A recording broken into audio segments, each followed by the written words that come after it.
Welcome to part 2 of the Garagistic serrated tabs on your E30 318 Ti. My name's George. That's Nick. So this is a disclaimer to part 1 of the video. If you're gonna do serrated tabs, make sure your subframe is completely stock, because if you have any modifications done for alignment specs or anything, that extra metal will make your serrated tabs a little too wide and it won't work. So you gotta make sure you chop everything off, you leave only the OEM mounting brackets, weld the serrated tabs onto the OEM brackets, and you'll be good to go. So if you notice, we've made a lot of progress. We had a lot of brainstorming done. We followed exact schematics to the 80s DTM E30s. As you can see, this looks very pristine. So Nick, Master Fabricator, make sure you follow him on Instagram, StickandFab. Yeah, follow me. There you go.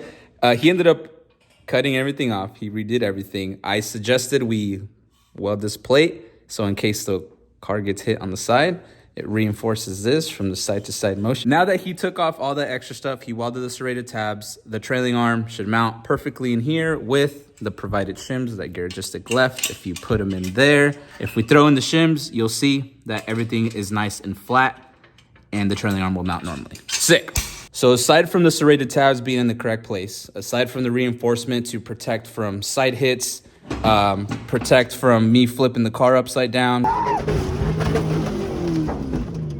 we, reinforced as much as we could. It looks ridiculous, but I'd rather be safe than sorry. The next step is we're gonna get these Heim joints welded on the trailing arm. So the whole reason I'm ditching the whole DTM thing is I was coming across problems where I was braking on track, and this specialty machined DTM Heim, it's great, but when you want a seat time car and you flip your car upside down and that part breaks, it kind of sucks, right? So now my solution for on-track fixes is just make my own Heim joint. They sell these online, super simple, and I'm gonna split the job. So now Garagistic serrated tabs are doing camber, and this stuff off the internet, it's gonna do my toe. And this is just gonna essentially weld straight on like that, and it should be a-okay. Another reason why I really like this setup that we're going with is this extended Heim joint is far enough away from the subframe where I can fit wrenches without having to worry about specialty tools, because this, if you guys remember, it ends up like being way inside over here and I can hardly get any wrenches. So with this fix, not only will I be able to fix on track, the parts to replace, everything's like 40 bucks each. And so it's great, it's awesome. So disclaimer number 2, if you're gonna try doing this yourself, you probably can't. Yeah. So because I'm taking out so much camber with the serrated tabs, normally this is like just a solid bushing, but with so much flex, the reason it works for me is because I'm on this like swivel joint, and you probably don't have that swivel joint. And so how do I explain this with less words? With all that adjustment going up, that swivel's gonna get tilted and match the slope. You can't do that with an OEM bushing. So maybe you sell these online separately, I don't know. Someone on the internet's gonna figure it out. We've already measured how much we're gonna end up cutting. If you look at the donut here, I measure across. It's 8 7/8, man. Bang. So that's pretty much where I determine where we're gonna cut to have proper adjustment to where this isn't so separated, so it's stronger. Can you separate that? Can you open that up? Show them what we don't want, man. The double adjuster. Look at that. So what we don't want is that, right? So if I would have measured incorrectly and I have it so wide, these are points of failure. So I measured it in a way to where I'll have the same alignment specs that I had before, but a lot more closed, so it's not such a weak point. But I do want this to be the weak point. Does that make sense? Not a weak point, but a weak point.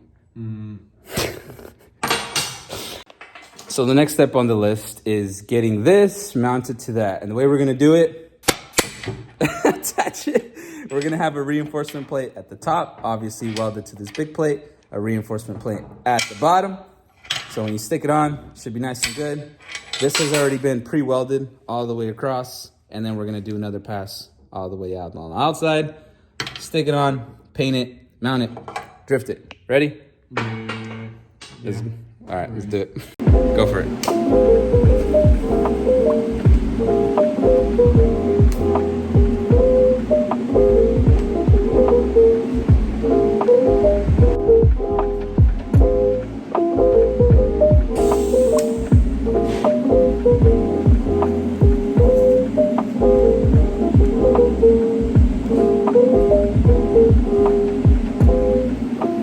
Nick's already TIG welded. Get in on your weld, man. Look at that.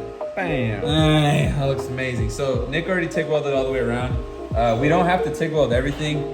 I'm gonna end up MIG welding the plates just to reinforce onto the arm and make it nice and strong. I'm also gonna end up MIGging inside because he's all freaking picky and a big old weenie and can't feel that. So I might just end up MIGging everything else. Other than that, we're just reinforcing, man. Roll the stuff. Roll the stuff.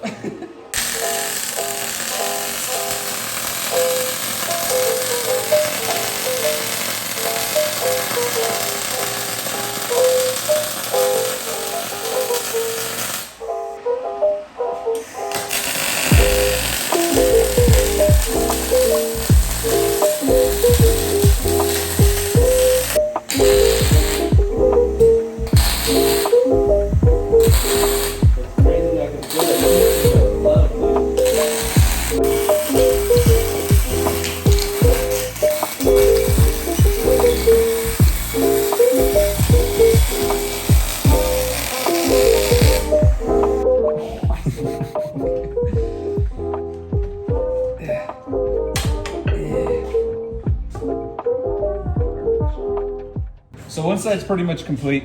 All we really have to do is these little dudes that go inside of this to keep the sizing of the spacing in here. Nick's gonna have to make some, but to accept the larger diameter bolt. So we have to make that, and then we gotta add the reinforcement piece, that tube that's going across that we just ended up like hacking off. And that's basically the idea.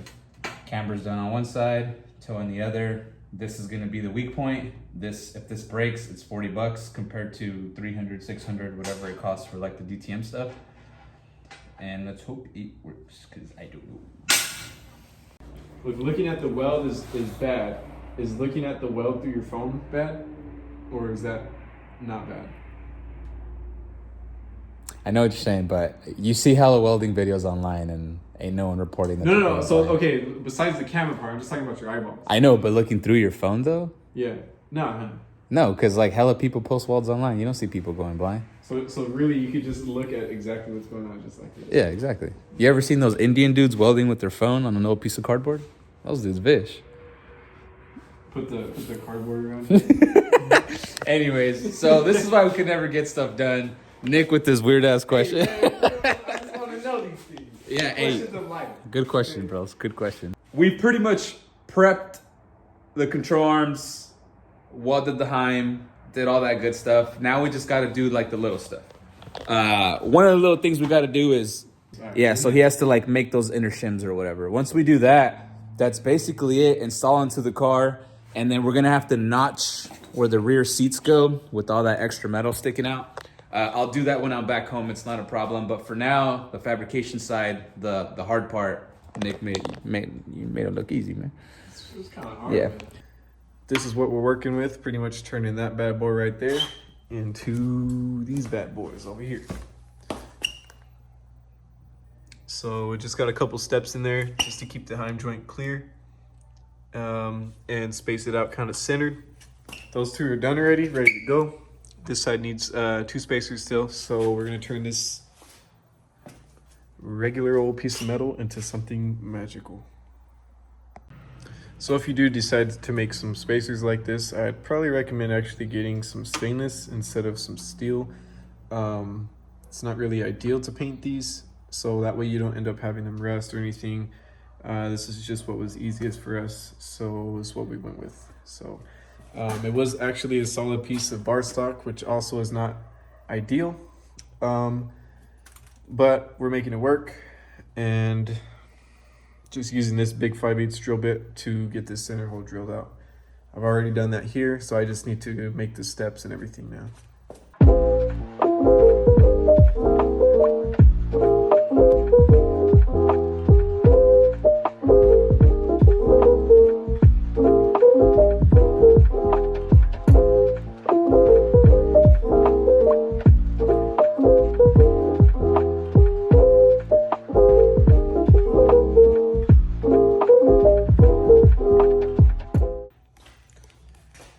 right, so the spacers are done. Definitely tedious to do it on the lathe. However, it's finished. I had to drill the hole and do absolutely everything. So if you need something like this, then just buy them if you can. If you're gonna make them, then make them out of stainless steel. I made them out of mild steel because that's just what I'm used to using on the lathe. I'm no machinist, so you know, we're getting there. But boom, there's that, and boom, there's that. Definitely not perfect, but neither are BMWs, so who cares?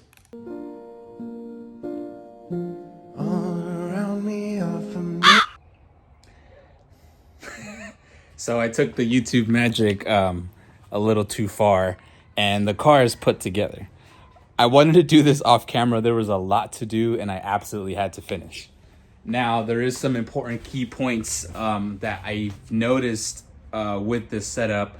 One, I drove the car. It works. Insert little fun clip I did.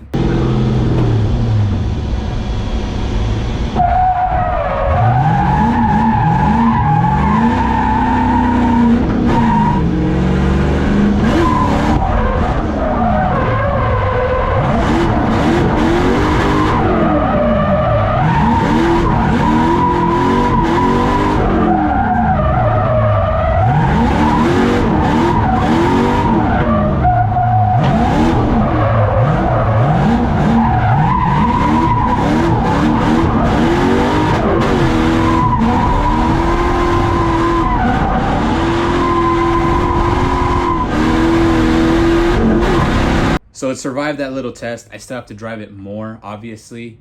I found that potentially either my driver control arm is bent because I like flipping cars upside down, or the shock probably gave out and it's just squatting more on the driver's side. But either way, I need to address that. Not the biggest deal breaker. I'm not really worried about it, but that's one thing I noticed. Secondly is when you install the subframe, when you weld on the serrated tabs a little higher and you have offset bushings, they will poke through the chassis. I knew this was going to happen. I just didn't know by how much. And so you will have to cut holes. It took me a while to do this. I cleared out this part back here for the control arm. And you can actually shove a wrench if you fold enough metal. And so that's real nice. I just have to get in alignment because when I drove the car, I eyeballed everything. It drove straight, yada, yada, but I'm sure the numbers are off. It works great. I'm really surprised that the 5/8 double adjuster held up. But if in the case of something, you know, happening, going off track, whatever, and that breaks, $40. Really simple. That's kind of what I was after. Very, very easy to replace. And so, yeah, I don't know what else to say. I don't think there was anything else. Like, it works, it functions. I'm happy it does. And it just poked through the chassis, cut into it. Obviously, if you're going as far as to, you know, welding serrated tabs and doing all these modifications to your subframe, you shouldn't care about cutting into the rear seats. I absolutely don't. It is a drift car. It is what it is. I'm looking for performance, not looks. Obviously, the car is a freaking piece of crap. But other than that, I'm really happy. If you guys follow my Instagram, I kind of post little small updates as I'm working on the car, and then YouTube obviously gets the video like weeks later or whatever. If you guys have any input on if this is possible with just like a normal bushing on the camber side, because I have that joint, and that joint, when I, you know, move the camber, the joint flexes with it or tilts with that angle, and so there's no issues with me. Maybe I'm overthinking that part, but if like a regular bushing works, let me know in the comments. I'd be really happy to figure that out. Oh yeah, when I cut into the chassis, I had to cut into the brake line brackets that are like kind of holding the brake line stuff. And so I absolutely advise that you get rid of all the hard lines. I'm gonna do that. I've actually already purchased a whole line kit. Video coming on that. The bracket that holds like the hard line, it's right here, right next to everything. So I had to cut the bracket off. So now I'm gonna have to figure out a way to route the brake lines in a different orientation, but it was on both sides. So right now my hard lines are kind of just like zip tied everywhere. It's kind of like a little semi-chaotic mess. It's not touching anything, but definitely that OEM bracketry, the OEM hard lines, they're not in their OEM location. They go like perfectly where the subframe is, like the brackets and stuff. And probably that's about it. Cut brake line brackets, I'm sorry, and then cut into the chassis. Everything else was bolt in. Serrated tabs work as they should. The toe part works as it should. I'm blabbering. I'm gonna end the video here. Thank you guys for watching. Hopefully, like, we can come together and figure out like a permanent.